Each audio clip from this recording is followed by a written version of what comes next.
ಹರೇ ಶ್ರೀನಿವಾಸ ಹರಿ ಶ್ರೀಂ ಶ್ರೀ ಗುರುಭ್ಯೋ ನಮಃ. ಇವತ್ತು ನಾವು ನಾರಾಯಣ ಪಂಜರದಿಂದ ಶ್ರೀ ವೆಂಕಟ ಅಂದರೆ ಪ್ರಸನ್ನ ವೆಂಕಟದಾಸರ ಕೃತಿ ಇದು ನಾರಾಯಣ ಪಂಜರ. ನಾರಾಯಣ ಪಂಜರದಿಂದ ನಾವು 29, 30, 31 ಈ 3 ನುಡಿಯ ಅರ್ಥಚಿಂತನೆಯನ್ನು ಮಾಡೋಣ. ಆದರೆ 32 ಕೂಡ ಮಾಡ್ತಾ ಹೋಗೋಣ.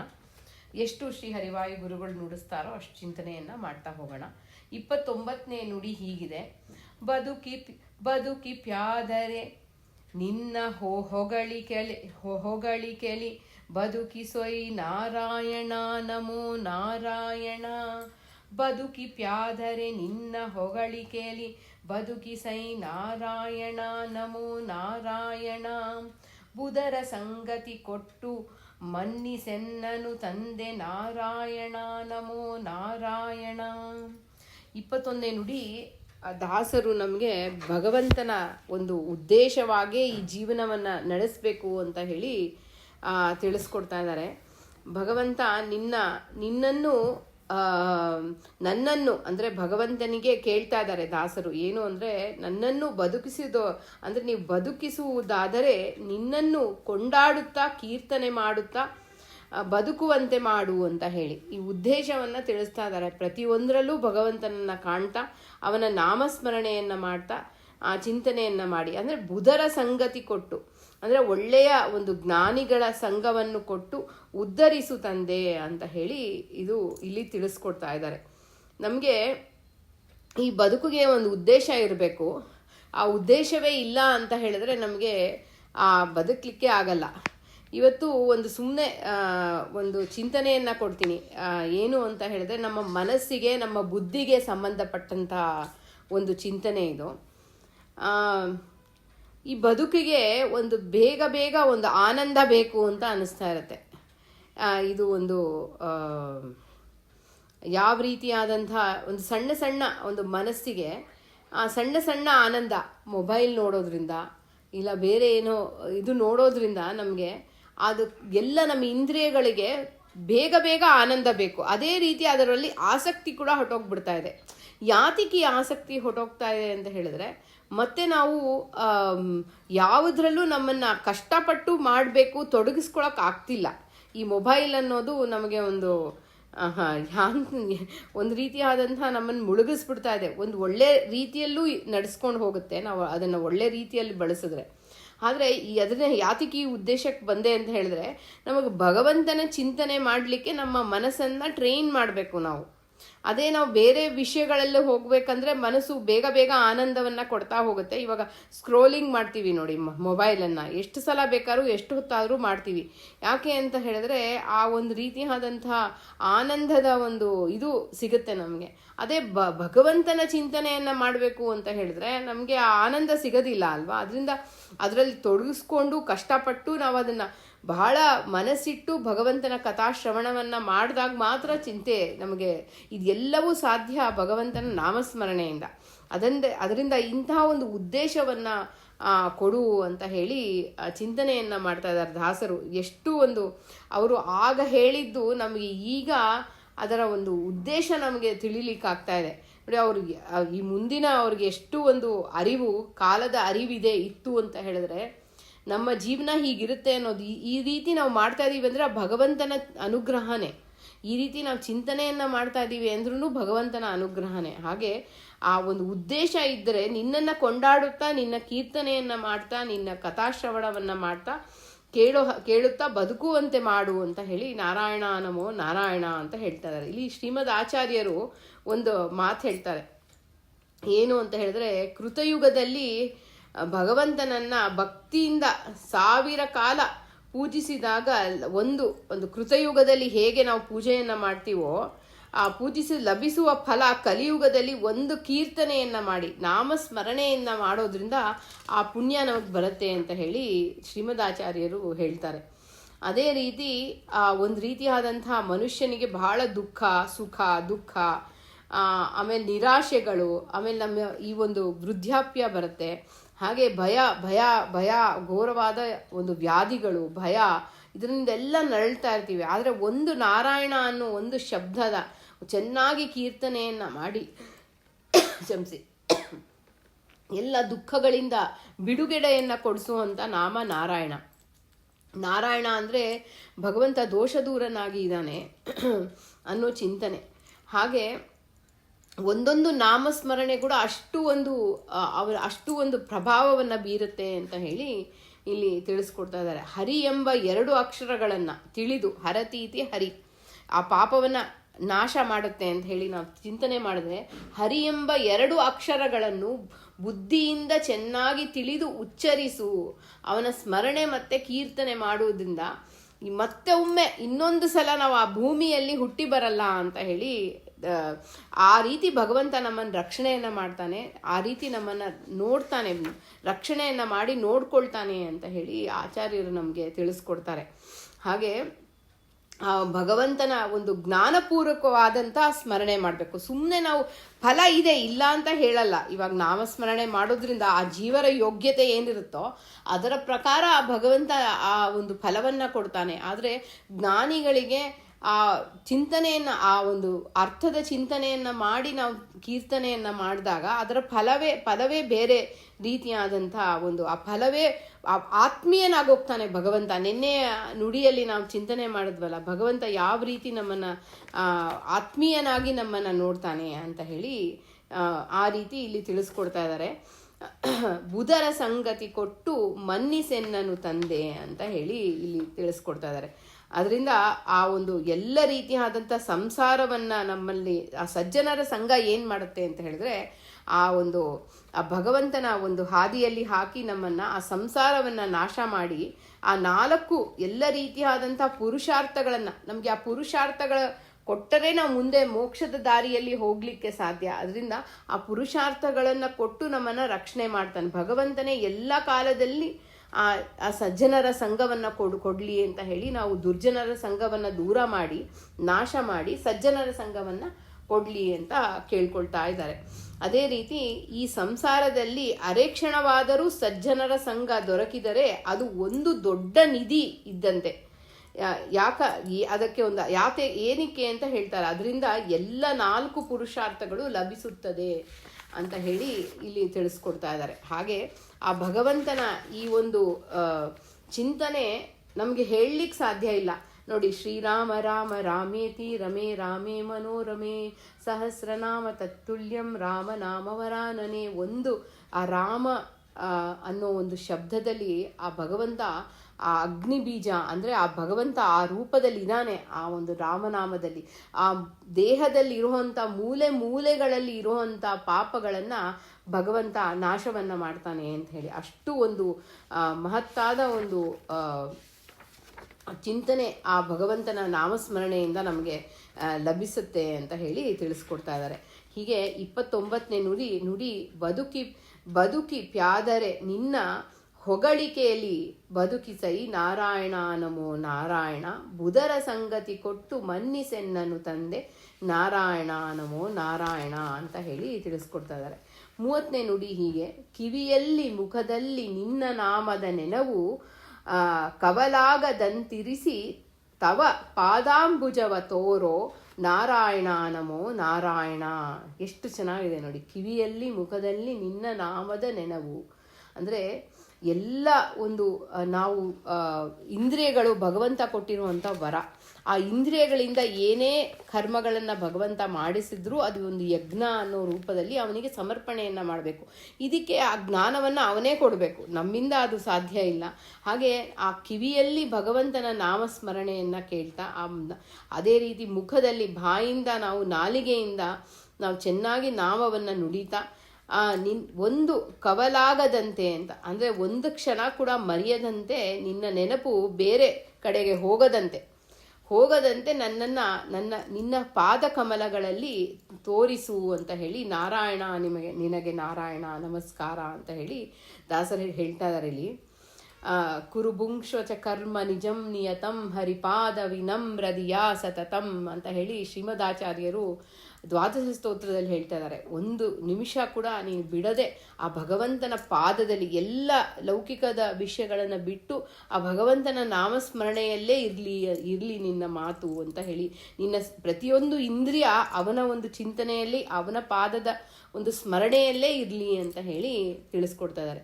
ಶ್ರೀಮದ್ ಭಾಗವತದಲ್ಲಿ ಕೃಷ್ಣ ಒಂದು ಕೃಷ್ಣನ ಭಕ್ತರಾದಂಥ ನಲಕೋಬರ ಮಣಿಗ್ರೀವ ಎರಡು ವೃಕ್ಷಗಳನ್ನು ಆ ಭಗವಂತ ಆ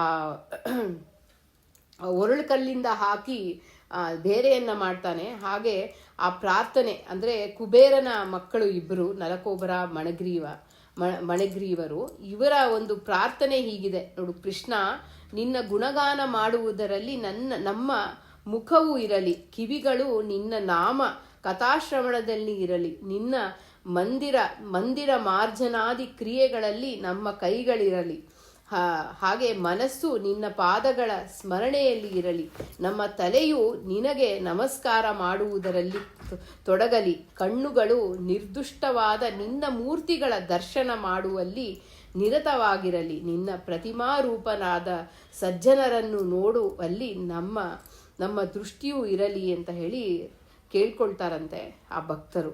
ಅದೇ ರೀತಿ ಆ ಹೃದಯದಲ್ಲಿ ಭಗವಂತನ ಹರಿಯ ರೂಪ, ಬಾಯಲ್ಲಿ ಭಗವಂತನ ನಾಮ, ಉದರದಲ್ಲಿ ಅವನ ನೈವೇದ್ಯ, ಹಾಗೆ ಶಿರಸ್ಸಿನಲ್ಲಿ ಅವನ ಪಾದೋದಕ ಹಾಗೂ ನಿರ್ಮಾಲ್ಯಗಳನ್ನು ಯಾವಾಗಲೂ ಧರಿಸುವ ಒಂದು ಚಿಂತನೆಯನ್ನು ಕೊಡಲಿ ನಮಗೆ ಅಂತ ಹೇಳಿ ಕೇಳ್ಕೋಬೇಕು. ಹೀಗೆ ಭಗವಂತ ಕಿವಿಯಲ್ಲಿ ಮುಖದಲ್ಲಿ ನಿನ್ನ ನಾಮದ ನೆನವು ಕವಲಾಗದಂತಿರಿಸಿ ತವ ಪಾದಾಂಬುಜವ ತೋರೋ ನಾರಾಯಣ ನಮೋ ನಾರಾಯಣ ಅಂತ ಹೇಳಿ ಇಷ್ಟು ಚಿಂತನೆಯನ್ನು ಅವನ ನಾಮಸ್ಮರಣೆ ಹೇಗೆ ಅಂತ ಹೇಳಿದ್ರೆ, ಆ ಲೋಹಗಳಿಗೆ ಅಗ್ನಿಯು ಹೇಗೋ ಹಾಗೆ ಒಂದು ರೀತಿಯಾದಂಥ ಹೇಗೆ ಆ ದಹನ, ಆ ಪಾಪಗಳು ಹಾಗೆ ಸುಟ್ಟು ಹಾಕುತ್ತೆ ಅಂತ ಹೇಳಿ ತಿಳಿಸ್ಕೊಡ್ತಾ ಇದ್ದಾರೆ.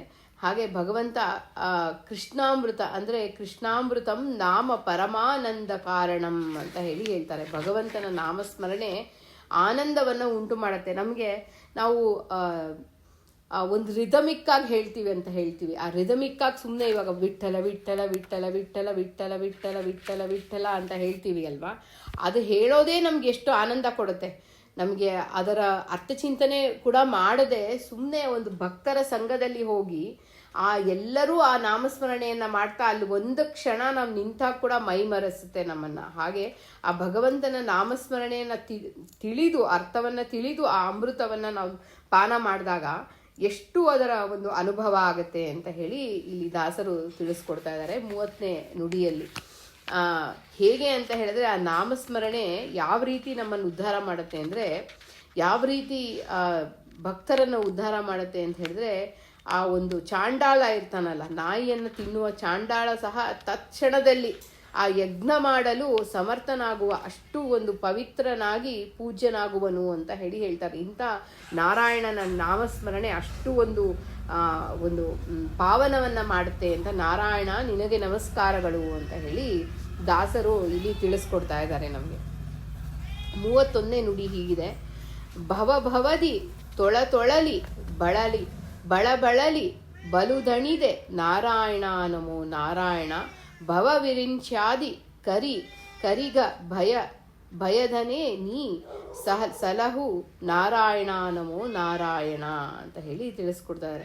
ಬಹಳ ಭಯಗಳಿರುತ್ತೆ ನಮಗೆ ಈ ಒಂದು ಸಂಸಾರದಲ್ಲಿ. ಮತ್ತೆ ಮತ್ತೆ ಹುಟ್ಟಿ ಬರ್ತಾ ಇರ್ತೀವಿ, ಮತ್ತೆ ಬೇರೆ ಯೋನಿಗಳಲ್ಲೆಲ್ಲ ಹುಟ್ಟಿ ಬರ್ತಾ ಇರ್ತೀವಿ. ಅದೇ ರೀತಿ ಆ ಎಲ್ಲ ಯೋನಿಗಳು ಯಾವ ಯೋನಿಯಲ್ಲಿ ಹುಟ್ಟಿ ಬರ್ತೀವೋ ಗೊತ್ತಿಲ್ಲ.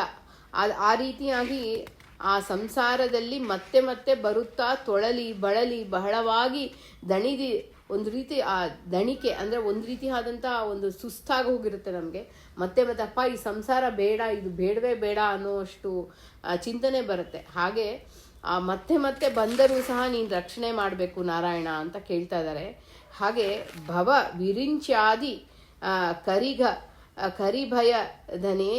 ಕರಿಭಯಧನೆ ನೀ ಸಲಹು ಅಂತ. ಅಂದರೆ ಇಲ್ಲಿ ಏನು ಹೇಳ್ತಾ ಇದ್ದಾರೆ ಅಂದರೆ, ಬ್ರಹ್ಮ ರುದ್ರಾದಿಗಳು ಅಂದರೆ ಭವ ಅಂತ ಹೇಳಿದ್ರೆ ಇಲ್ಲಿ ರುದ್ರದೇವರು, ವಿರಿಂಚ್ಯ ಅಂತ ಹೇಳಿದ್ರೆ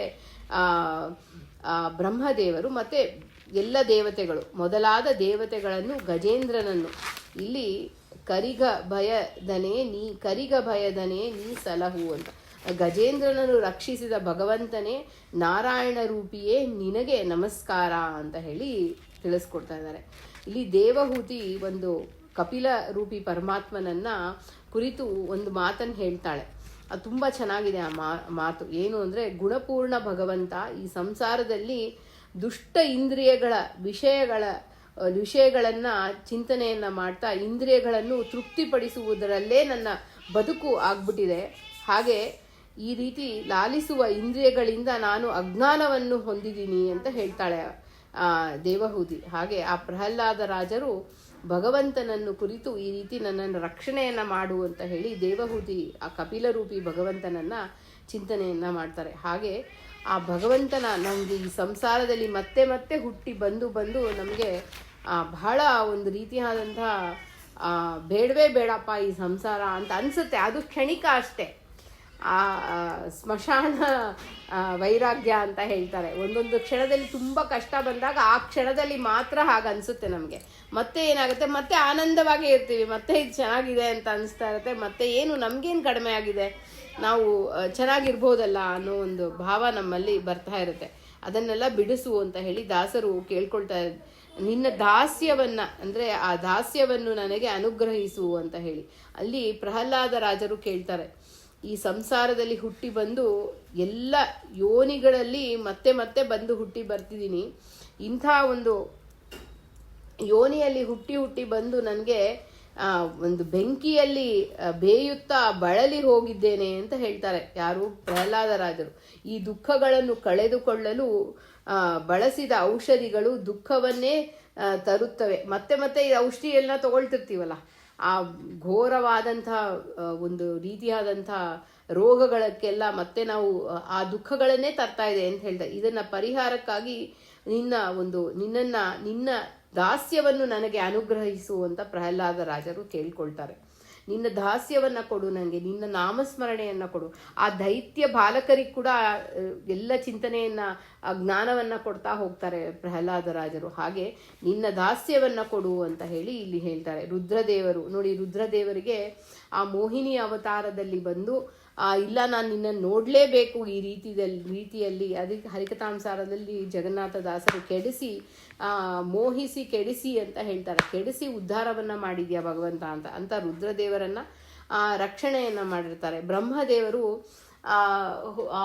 ಭಗವಂತನ ನಾಭಿ ಕಮಲದಿಂದ ಹುಟ್ಟಿ ಬಂದಾಗ ಬ್ರಹ್ಮದೇವರಿಗೆ ಅಲ್ಲಿ ಏನು ಮಾಡಬೇಕು, ಒಂದು ಕ್ಷಣ ಅಲ್ಲಿ ಚಿಂತನೆ ಯಾವ ರೀತಿ ನಾನು ಮುಂದೆ ಹೋಗಬೇಕು, ನಾನು ಯಾರು ಅನ್ನೋ ಒಂದು ಚಿಂತನೆ ಬಂದಾಗ ತಪ ಅಂತ ಅವ್ರಿಗೆ ಆ ಒಂದು ಮಾತನ್ನು ಕೇಳಿಸ್ತು. ತಪಸ್ಸನ್ನು ಮಾಡಿ ಅಲ್ಲಿ ಭಗವಂತ ಬಂದು ರಕ್ಷಣೆಯನ್ನು ಮಾಡ್ತಾನೆ. ಮಧುಕೈಟಪರ ಬಂದು ಬ್ರಹ್ಮದೇವರ ಮೇಲೆ ಬಂದಾಗ ರಕ್ಷಣೆಯನ್ನು ಮಾಡ್ತಾರೆ. ಹಾಗೆ ಬ್ರಹ್ಮದೇವರನ್ನ ರಕ್ಷಣೆಯನ್ನು ಮಾಡಿದಾಗ ಗಜೇಂದ್ರ ಮೋಕ್ಷದಲ್ಲಿ ಗಜೇಂದ್ರ ಆ 1000 ವರ್ಷ ಆ ಮೊಸಳೆಯ ಒಂದು ಜೊತೆ ಹೋರಾಡಿ ಆದರೂ ಕೂಡ, ಅಂದರೆ ನಾನು ಹೋರಾಡಬಲ್ಲೆ ಅನ್ನೋ ಭಾವ ಆ ಗಜೇಂದ್ರ ಮೋಕ್ಷದಲ್ಲಿ ಏನು ಚಿಂತನೆ ಇರುತ್ತಂದ್ರೆ, ನನಗೆ ನಾನು ಮಾಡ್ತೀನಿ, ನನ್ನ ಕೈಯಲ್ಲಿ ಆಗುತ್ತೆ ಅನ್ನೋ ಭಾವ ನಮ್ಮಲ್ಲಿ ಎಲ್ಲರಿಗೂ ಇರುತ್ತೆ. ಆ ಅಹಂಕಾರವನ್ನು ಭಗವಂತನೇ ಆ ಮಾಯಾ ರೂಪದಲ್ಲಿ ಕೊಟ್ಟಿರ್ತಾನೆ. ನಾನು ಮಾಡ್ತೀನಿ, ನನಗಾಗತ್ತೆ ಅಂತ. ಯಾವ ಕ್ಷಣದಲ್ಲಿ ನಮಗೆ ಅದರ ಅರಿವಾಗುತ್ತೋ, ನನ್ನ ಕೈಯಲ್ಲಿ ಆಗಲ್ಲ ಅಂತ ಅರಿವಾಗುತ್ತೋ, ಆಗ ಆ ಭಗವಂತನಿಗೆ ಶರಣಾಗತರಾದಾಗ ಭಗವಂತ ರಕ್ಷಣೆಯನ್ನು ಮಾಡ್ತಾನೆ. ಭಾರವನ್ನು ಹೊರ್ತಾನೆ, ನಮ್ಮ ಭಾರವನ್ನು ಹೊರತು ಅವನು ರಕ್ಷಣೆಯನ್ನು ಮಾಡ್ತಾನೆ ಅಂತ. ಹಾಗೆ ಆ ಗಜೇಂದ್ರ ಕೊನೆಗೆ ಇನ್ನು ನನ್ನ ಕೈಯಲ್ಲಿ ಆಗಲ್ಲ, ಭಗವಂತ ಅವನ ಹಿಂದಿನ ಜನ್ಮದ ಸುಕೃತದ ಒಂದು ಚಿಂತನೆಯೆಲ್ಲ ಬಂದಾಗ ಆವಾಗ ಭಗವಂತನನ್ನ ಕರೆದಾಗ ಭಗವಂತ ಗರುಡ ವಾಹನನಾಗಿ ಬಂದು ಆ ಕ್ಷಣದಲ್ಲಿ ಅಲ್ಲಿ ಅಷ್ಟು ನೋವಲ್ಲಿದ್ರೂ ಕೂಡ ಗಜೇಂದ್ರ ಅಲ್ಲಿರುವಂಥ ಕಮಲದ ಹೂವನ್ನು ತೆಗೆದು ಆ ಸೊಂಡಲಿನಿಂದ ಭಗವಂತನಿಗೆ ಹೀಗೆ ತೋರಿಸ್ತಾನೆ, ಭಗವಂತನಿಗೆ ಅರ್ಪಣೆಯನ್ನು ಮಾಡ್ತಾನೆ. ಅದು ಭಕ್ತರ ಒಂದು ಭಾವ. ಆ ಅರ್ಪಣೆಯನ್ನು ಮಾಡಿದಾಗ ಭಗವಂತ ಮೊದಲು ಆ ಚಕ್ರದಿಂದ ಆ ಮೊಸಳೆ ಬಾಯನ್ನು ತೆಗೆದು ಆ ಮಗುವ ಹಾಗೆ ಆ ಗಜೇಂದ್ರನನ್ನು ಎತ್ತಿಕೊಂಡು ಮುದ್ದಾಡ್ತಾ ಆ ರಕ್ಷಣೆಯನ್ನು ಮಾಡ್ತಾನೆ ಅಂತ ಹೇಳಿ ಗಜೇಂದ್ರ ಮೋಕ್ಷದಲ್ಲಿ ತಿಳಿಸ್ತಾರೆ. ಹಾಗೆ ಆ ರೀತಿ ಆ ವಾತ್ಸಲ್ಯ ನಿನ್ನೆ ನಾವು ಚಿಂತನೆಯನ್ನು ಮಾಡಿದಾಗ ವಾತ್ಸಲ್ಯದ ಭಾವ ಭಗವಂತನಿಗಿರೋದು. ಅಂಥ ರೀತಿ ಭಗವಂತ ರಕ್ಷಣೆಯನ್ನು ಮಾಡ್ತಾನೆ ಅಂತ ಹೇಳಿ ಆ 31ನೇ ನುಡಿಯಲ್ಲಿ ಇಷ್ಟು ಚಿಂತನೆಯನ್ನು ನಮಗೆ ತಿಳಿಸ್ಕೊಡ್ತಾರೆ. 32ನೇದು ಮಾಡಬೇಡ, ಯಾಕಂದರೆ ಇದಕ್ಕೆ ಸಂಬಂಧಪಟ್ಟಿರೋ ಹಾಗೆ ಇಲ್ಲಿ ತಿಳಿಸ್ತಾರೆ. ನೀ ತಾಯಿ ನೀ ತಂದೆ ನೀ ಬಂದು ನೀ ಬಳಗ ನಾರಾಯಣ ನಮೋ ನಾರಾಯಣ, ನೀತಿಗಳ ನರಿಯೆ ನಿನ್ನಯ ನಾಮವೇ ಗತಿಯು ನಾರಾಯಣ ನಮೋ ನಾರಾಯಣ ಅಂತ. ಇದು ಈ ಚಿಂತನೆ ನಮ್ಮಲ್ಲಿ ಏನು ಹೇಳೋದು, ನಮಗೆ ನಮ್ಮ ಮನಸ್ಸಿನ ಒಳಗೆ ಹೋಗಿ ಅದರ ಪ್ರಭಾವ ಬೀರೋದು ಬಹಳ ಕಷ್ಟ. ನೀ ತಾಯಿ, ನೀ ತಂದೆ, ನೀ ಬಂಧು, ನೀ ಬಳಗ, ಎಲ್ಲರೂ ನಮಗಿದ್ದಾರೆ, ನಮಗೇನು ಕಡಿಮೆ, ನಮಗೆಲ್ಲರೂ ನಮ್ಮ ಜೊತೆ ಇದ್ದಾರೆ ಅನ್ನೋ ಭಾವದಲ್ಲೇ ಇರ್ತೀವಿ ನಾವು. ಯಾವಾಗ ನಮ್ಮ ಜೀವನದಲ್ಲಿ ಒಬ್ಬೊಬ್ಬರನ್ನ ಕಳ್ಕೊಳ್ತಾ ಹೋಗ್ತೀವೋ ಆಗ ನಮಗದರ ಅರಿವಾಗುತ್ತೆ. ತಾಯಿನ ಕಳ್ಕೊಂಡಾಗ, ತಂದೆನ ಕಳ್ಕೊಂಡಾಗ ಆಗ ನಮಗೆ ಅದರ ಚಿಂತನೆ, ಆಗ ಭಗವಂತ ನೀನು ಒಬ್ಬನೇ ಅಂತ ಅನ್ಸಕ್ಕೆ ಶುರು ಆಗುತ್ತೆ ಅಂತ ಅನಿಸುತ್ತೆ ನನಗೆ ಅಷ್ಟು ಅನುಭವ ಇಲ್ಲ. ಆದರೆ ಈ ಒಂದು ಚಿಂತನೆ ನಮ್ಮ ಮನಸ್ಸಿಗೆ ಬರಬೇಕು ಅಂದರೆ ಬರ್ಬೋದು. ಒಂದು ಕ್ಷಣ ಕಷ್ಟದಲ್ಲಿರುವಾಗ ಈ ರೀತಿ ಚಿಂತನೆ ಬರ್ಬೋದು. ಆಮೇಲೆ ಮತ್ತೆ ನಾವು ಲೌಕಿಕದಲ್ಲೇ ಮತ್ತೆ ನಮ್ಮ ಚಿಂತನೆ ಮತ್ತೆ ಬೇರೆ ರೀತಿಯಾದ ಮತ್ತೆ ನಮಗೆ ವ್ಯಾಮೋಹವನ್ನು ಕಟ್ಟಾಕುತ್ತೆ. ನನ್ನ ಮಗ, ನನ್ನ ಮಕ್ಕಳು, ನನ್ನ ಗಂಡ, ನನ್ನ ತಂದೆ ತಾಯಿಗಳು, ಆ ರೀತಿಯಾದಂತಹ ನಮ್ಮ ಮನಸ್ಸಿಗೆ ಬಂದ್ಬಿಡುತ್ತೆ. ಹಾಗೆ ಭಗವಂತನಲ್ಲೇ ಸದಾ ನಾಮಸ್ಮರಣೆಯನ್ನು ಮಾಡುವಾಗ ಇಲ್ಲಿ ದಾಸರು ಹೇಳ್ತಾರೆ, ಬ್ರಹ್ಮದೇವರು ಭಗವಂತನನ್ನು ಕುರಿತು ಹೇಳಿದ ಮಾತು ತುಂಬ ಚೆನ್ನಾಗಿದೆ ಅಂತ. ಭಗವಂತ ನೀನೇ ನನಗೆ ತಂದೆ, ತಾಯಿ, ಸುಹೃತ್, ಬಂಧು, ಸಹೋದರ, ಎಲ್ಲವೂ ನೀನೇ ಆಗಿರುವಿ ಅಂತ ಹೇಳಿ ಇಲ್ಲಿ ತಿಳಿಸ್ಕೊಡ್ತಾರೆ. ಹಾಗೆ ಅವರು ಮಹನೀಯರು, ರುಜುಗಣಸ್ಥರು. ಬ್ರಹ್ಮದೇವರಿಗೆ ಅವರು ಭಗವಂತನ ಆ ಸರಸ್ವತಿ ದೇವಿಗೂ ವಾಯುದೇವರು ಭಾರತೀ ದೇವಿಯಲ್ಲೂ ಆ ಪ್ರೀತಿ ಯಾತಿಕೆ ಅಂತ ಹೇಳಿದ್ರೆ ಆ ಭಗವಂತನಲ್ಲಿ ಅಷ್ಟು ಭಕ್ತಿ ಇದೆ ಅಂತ, ಭಕ್ತಿ ಭರಿತಳಾಗಿದ್ದಾಳೆ ಭಾರತೀ ದೇವಿ ಅಂತ ಹೇಳಿ ಆ ಭಗವಂತನಲ್ಲಿ ಅಷ್ಟು ವಾಯುದೇವರಿಗೆ ಪ್ರೀತಿ. ಆ ರೀತಿ ನಮಗೆ ಈ ಎಲ್ಲ ಗಂಡ ಮಕ್ಕಳು ಎಲ್ಲ ಭಗವಂತ ಕೊಟ್ಟಿರೋವಂಥ ಒಂದು ನಮಗೆ ಸಾಧನಾ ಮಾರ್ಗದಲ್ಲಿ ಇಟ್ಟಿರೋ ಹಾಗೆ ನಾವು ಚಿಂತನೆಯನ್ನು ಮಾಡಿದ್ರೆ ಭಗವಂತನನ್ನೇ ಹೆಚ್ಚಾಗಿ ನಾವು ಎಲ್ಲರಕ್ಕಿಂತ ಭಗವಂತನನ್ನು ಹೆಚ್ಚಾಗಿ ಪ್ರೀತಿಸಬೇಕು.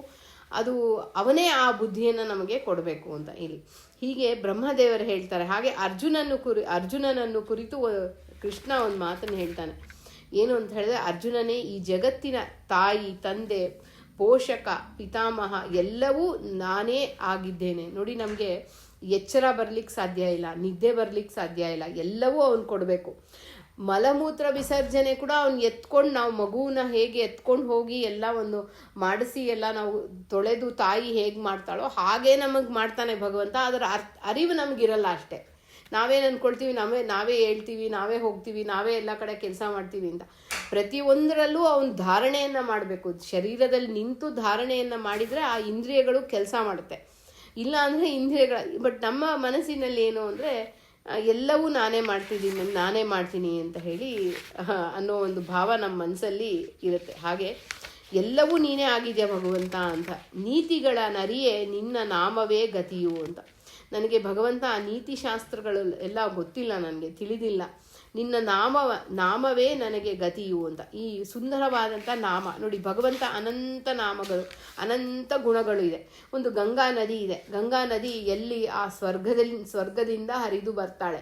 ನಾವು ಎಷ್ಟೋ ಗಂಗಾ ನದಿಯನ್ನು ನೋಡ್ತಾ ಇರ್ತೀವಿ, ಬದ್ರಿಗೆ ಹೋಗುವಾಗ ದಾರಿಲಿ, ಹರಿದ್ವಾರದಲ್ಲಿ ಎಲ್ಲ. ಆದರೆ ನಾವು ಒಂದು ನದಿಯ ದಡೆಯಲ್ಲಿ ನಿಂತು, ಒಂದು ನದಿಯ ಒಂದು ತೀರದಲ್ಲಿ ನಿಂತು ಸ್ನಾನವನ್ನು ಮಾಡ್ತೀವಿ, ಸ್ನಾನ ಪಾನವನ್ನೆಲ್ಲ ಮಾಡ್ತೀವಿ. ಆಗ ಭಗವಂತನ ಚಿಂತನೆಯನ್ನು ಮಾಡ್ತಾ ಗಂಗಾ ನದಿ ಪಾದೋದಕ ಅಂತ ಹೇಳಿ ಭಗವಂತನ ಪಾದೋದಕ ಅಂತ ಚಿಂತನೆಯನ್ನು ಮಾಡ್ತೀವಿ. ಹಾಗೆ ಭಗವಂತನ ಎಲ್ಲ ಕಡೆ ಹರಿತಾಳೆ. ಆದರೆ ನಮ್ಮ ಯೋಗ್ಯತೆ ಏನು?